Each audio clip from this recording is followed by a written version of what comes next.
آج کی کہانی میری پیاری بہن اقرا کے نام۔ وہ بتاتی ہے کہ میں MSc کی اسٹوڈنٹ تھی اور اپنی کلاس کے ایک لڑکے کے ساتھ محبت میں مبتلا تھی۔ وہ بھی مجھ سے بہت محبت کرتا تھا، لیکن ہم دونوں کے گھر والے شادی کے لیے راضی نہیں ہو رہے تھے۔ برادری کا ایشو تھا۔ اس نے مجھ سے کہا کہ چلو بھاگ کر شادی کر لیتے ہیں۔ میں بھی محبت میں سمائی مان گئی اور رات کی تاریکی میں اس کے ساتھ چلی گئی۔ ہم کسی کورٹ میں نہیں گئے، بس اس کے 2 دوست اور ایک مولوی تھا جس نے ہمارا نکاح پڑھا دیا۔ میں اپنے گھر میں 3 بڑے بھائیوں اور ایک چھوٹے بھائی کی لاڈلی بہن تھی، جسے بڑے ہی نازوں سے پالا گیا تھا، لیکن اپنی محبت کی پناہ میں گھر والوں کی عزت رونتی ہوئی آ گئی۔ مجھے بالکل فرق نہیں پڑا کہ میں نے اس وقت کیا ہے، کیونکہ میری آنکھوں پر محبت کی پٹی بندھی ہوئی تھی۔ میرے گھر والے آگ بگولا تھے، غصے سے طیش تھے، غیرت کے نام پر مجھے تلاش کر رہے تھے اور مجھے ڈھونڈ کر میرا قتل کرنا چاہتے تھے۔ ہم دونوں نے اپنی سم چینج کر راتوں رات شہر سے فرار ہو کر کراچی چلے گئے اور وہیں پر رہنا شروع کر دیا۔ وہاں جا کر پہلے تو کچھ ماہ ہماری زندگی ٹھیک گزری، لیکن اس کے بعد وہ جہاں نوکری کرتا تھا وہاں پہ اس کی ایک کولیگ تھی جسے وہ پسند کرنے لگا۔ اسے میرے بعد وہ اچھی لگنے لگی، وہ اس سے محبت کرنے لگا، جو کہ بالمقابل مجھ سے زیادہ خوبصورت، ذہین اور خود اعتماد بھی تھی۔ میں ہر وقت سوچتی رہتی کہ شاید میں نے غلط کر دیا۔ حالات کچھ اس طرح تھے کہ میرا شوہر دن بدن مجھ سے لڑنے جھگڑنے لگ پڑا۔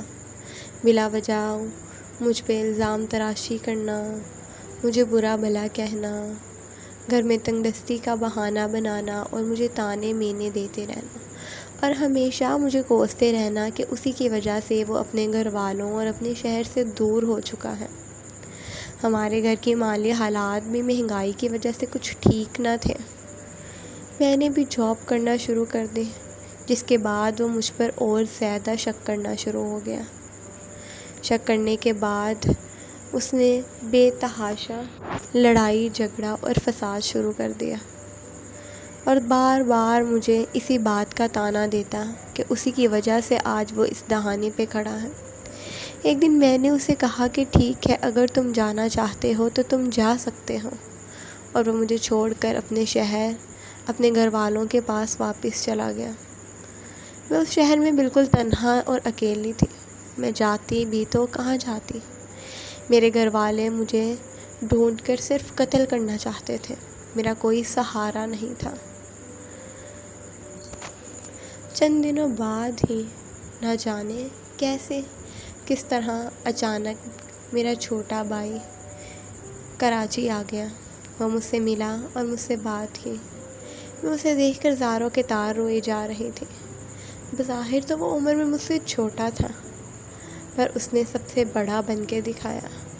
میں نے اس کو اپنی تمام کہانی داستان سنائی، لیکن اس نے مجھے گلے لگایا اور گلے لگا کر مجھے معاف کر دیا، اور مجھے کہنے لگا، باجی میں تمہارے ساتھ ہوں۔ میں شاید تمہیں کبھی بھی اب گھر والوں سے تو نہیں ملا سکتا، لیکن ہاں تمہیں اپنا ساتھ ضرور دے سکتا ہوں۔ میں ہمیشہ تمہارے ساتھ رہوں گا، تمہارے سر پر ہاتھ رکھوں گا۔ ہم دونوں لاہور گئے اور کسی کو بھی یہ معلوم نہیں تھا کہ میں اپنے بھائی کے ساتھ ہوں۔ اس کے بعد ہم دونوں نے دبئی جانے کا فیصلہ کیا۔ ہم دونوں ایک ساتھ دبئی چلے گئے، لیکن تب بھی کسی کو اس بات کا بالکل علم نہیں تھا کہ اس کے ساتھ میں بھی موجود ہوں۔ ہم وہاں پر اپنی زندگی گزارنے لگے۔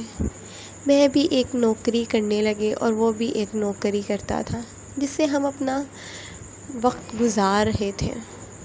وہ روزانہ اپنے گھر والوں سے بات کرتا، جو کہ کبھی میرے بھی گھر والے تھے، اور میں ایک کونے میں بیٹھ کے اپنے گھر والوں کو چھپ کر دیکھتی رہتی، اور جب بھی ویڈیو کال پر وہ میرا نام اپنی امی، بلکہ ہماری امی جو کبھی ہوا کرتی تھی، ان کے سامنے لیتا تو سب اس کے خلاف ہو جاتے اور وہ اسی کوشش میں لگا رہتا کہ شاید کبھی نہ کبھی تو اس کا نام سن کے ان کی آنکھیں نم ہو جائیں گی اور وہ اسے معاف کر دیں گے، لیکن ہمیشہ اس کو غصے سے چپ کروا دیتے کہ وہ ہماری عزت داغدار کر کے چلی گئی ہے، اس کا نام مت لو، وہ ہمارے لیے اب مر چکی ہے۔ اور میں وہیں پر رونا شروع ہو جاتی۔ وہ ویڈیو کال بند کر کر مجھے بہت حوصلہ دیتا، مجھے دلاسا دیتا کہ باجی میں ہوں نا تمہارے ساتھ، تم کیوں پریشان ہوتی ہو۔ میری شادی اب نہیں ہو سکتی تھی کیونکہ میرا 3 سال کا عرصہ گمشدگی میں گزرا تھا، جو کہ کوئی عام بات نہیں تھی۔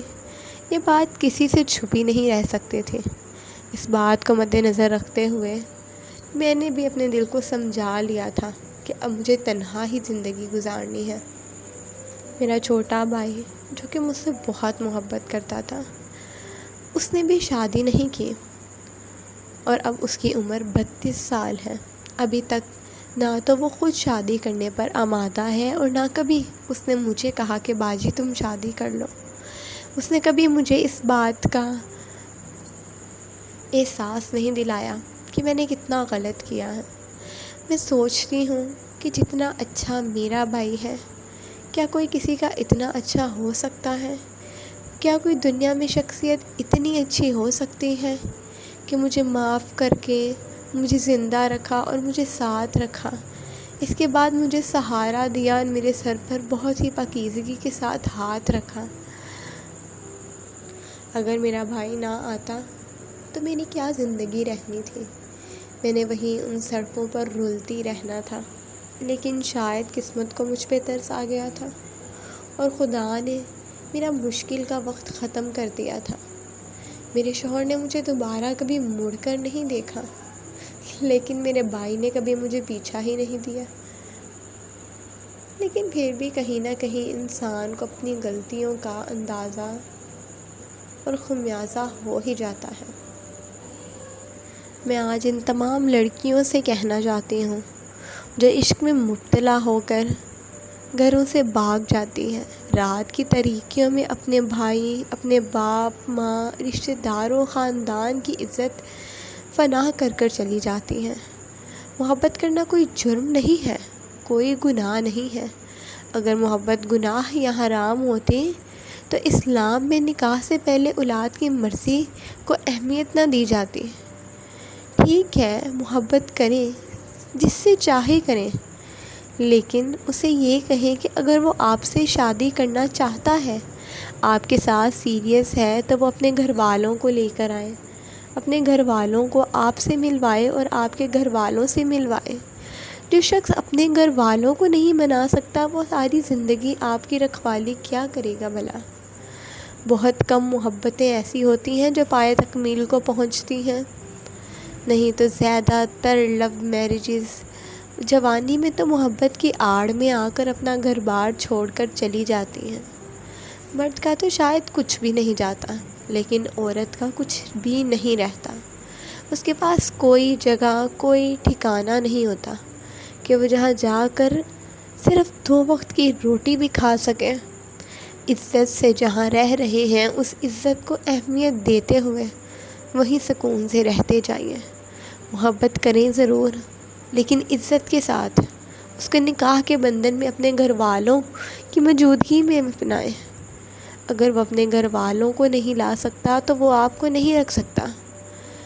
اگر آپ کہیں کہ ہاں کہ ہم بعد میں انہیں منا لیں گے، تو بہت کم ہی لڑکیاں ایسی ہوتی ہیں جن کے گھر والے مان جاتے ہیں، نہیں تو 10 میں سے 8 لڑکیوں کو غیرت کے نام پر قتل کر دیا جاتا ہے۔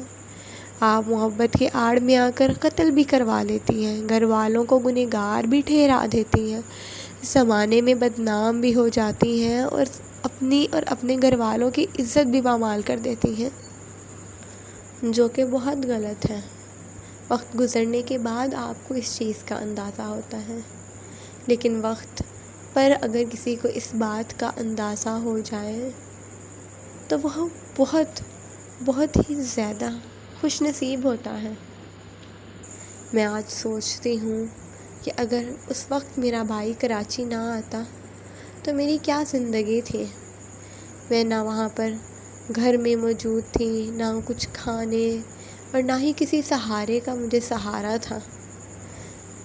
میں یہی سوچتی رہتی کہ اگر اس وقت میرا بھائی میرے سر پر ہاتھ نہ رکھتا تو آج میں بھی گنگو بائی کی طرح کہیں نہ کہیں اپنی عزت بیچ رہی ہوتی، یا پھر وہاں کے مرد مجھے نوچ ڈالتے، وہاں کی زندگی مجھے وقت سے پہلے مار دیتی، یا شاید میں خودکشی بھی کر لیتی۔ میری آپ سب سے یہی درخواست ہے کہ محبت کوئی گناہ نہیں ہے، لیکن اگر محبت سچی ہو، محبت پاک ہو، محبت میں کے بعد نکاح ہو اور نکاح اپنوں کی موجودگی میں ہو۔ آج کل کے دور میں نکاح کو کوئی اہمیت نہیں دی جاتی۔ لڑکے نکاح کرتے ہیں، ہم بستری کرتے ہیں، طلاق دے کر چلے جاتے ہیں۔ ان لڑکیوں کے ساتھ جو نکاح کو بہت اہمیت دیتی ہیں، لیکن وہ یہ نہیں جانتی کہ آج کے دور میں لڑکے اس کو بہت چھوٹی چیز سمجھتے ہیں۔ ان کے لیے یہ ایک رات کا جنون یا مزہ ہوتی ہے جسے وہ گزار دیتے ہیں۔ میری آپ سب سے یہی منتی اور گزارش ہے کہ اگر کوئی بھی لڑکی کسی سے محبت کرتی ہے تو اپنے ہمنوا اپنے ساتھی سے کہے کہ اپنے گھر والوں کو آمادہ کریں اور عزت سے اسے لے کے جائیں۔ ٹھیک ہے، ذات برادری کا مسئلہ ہے تو وہ آپ کسی بھی طریقے سے ہینڈل کر سکتے ہیں، لیکن بھاگنا اس کا حل نہیں۔ لوگ نہیں قبول کرتے، لوگ قطعی قبول نہیں کرتے۔ جو فیملی کسی غیر ذات کی لڑکی کو قبول نہیں کرتی، وہ کیا آپ کو قبول کر لے گی جو ایک گھر سے بھاگی ہوئی عورت ہے؟ کیا وہ اپنی نسلوں کو اس عورت سے پروان چڑھنے دے گی جو گھر سے بھاگی ہوئی ہے؟ یہ صرف آپ کا خواب ہوتا ہے جو کہ بہت جلد ٹوٹ جاتا ہے، اور خواب ٹوٹنے کے ساتھ ساتھ آپ بھی اس طریقے سے ٹوٹ جاتے ہیں کہ آپ میں کچھ بھی باقی نہیں رہتا۔ امید ہے کہ آپ کو میری یہ کہانی اچھی لگی ہوگی اور آپ نے کچھ نہ کچھ اس سے ضرور سیکھا ہوگا۔ اگر آپ کو میری یہ کہانی اچھی لگی ہے تو میرے چینل کو سبسکرائب کیجیے، لائک، شیئر اور کمنٹ لازمی کیجیے، اور ساتھ ہی ساتھ بیل آئیکن کے بٹن کو پریس کیجیے تاکہ میرے آنے والی ہر نیو ویڈیو کا نوٹیفیکیشن آپ کو ملتا رہے۔